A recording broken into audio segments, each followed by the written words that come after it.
চীন জুড়ে প্রবীণদের ডিজিটাল যুগে সম্পৃক্ত করতে শুরু হয়েছে অভিনব সব উদ্যোগ। বিল পরিশোধ থেকে শুরু করে হাসপাতালের নিবন্ধন, বাজার করা বা ট্যাক্সি ডাকা সবই এখন মোবাইলের এক ছোঁয়ায় সম্ভব।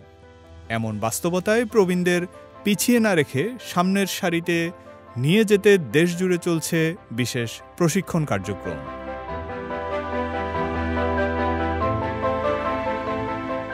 চীনের মতো দেশের প্রবীণ জনগোষ্ঠী যাতে ডিজিটাল ব্যবস্থার সঙ্গে তাল মিলিয়ে চলতে পারে তা নিশ্চিত করতে কমিউনিটি পর্যায়ে নেওয়া হয়েছে ডিজিটাল সাক্ষরতা ক্লাস।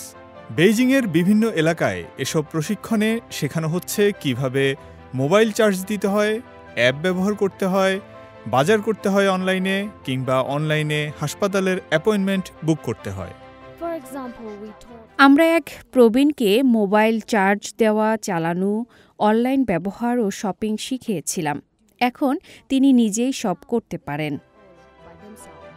চীনে এখন ৬০ বছরের বেশি বয়সী মানুষের সংখ্যা ৩০ কোটি ছাড়িয়ে গেছে।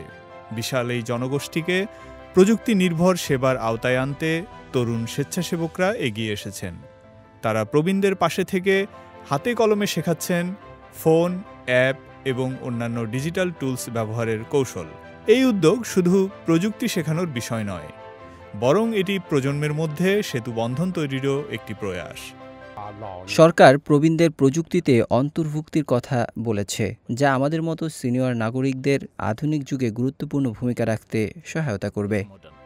এই প্রশিক্ষণ কার্যক্রমে প্রবীণরা শিখছেন কিভাবে পরিবার পরিজনের সঙ্গে নিয়মিত যোগাযোগ রাখতে হয়, স্বাস্থ্য সম্পর্কিত তথ্য অনলাইনে জানতে হয়, এমনকি সামাজিক যোগাযোগ মাধ্যম ব্যবহার করতে হয়।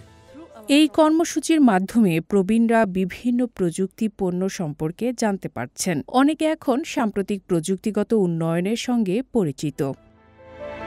চীনের এই উদ্যোগে প্রবীণদের প্রযুক্তির সঙ্গে পরিচিত করে তোলার মধ্য দিয়ে শুধু জীবনযাত্রাই সহজ হচ্ছে না, বরং গড়ে উঠছে প্রজন্মের মধ্যে বোঝাপড়া ভিত্তিক একটি নতুন সমাজ। ফয়সাল আব্দুল্লাহ, সিএমজি বাংলা।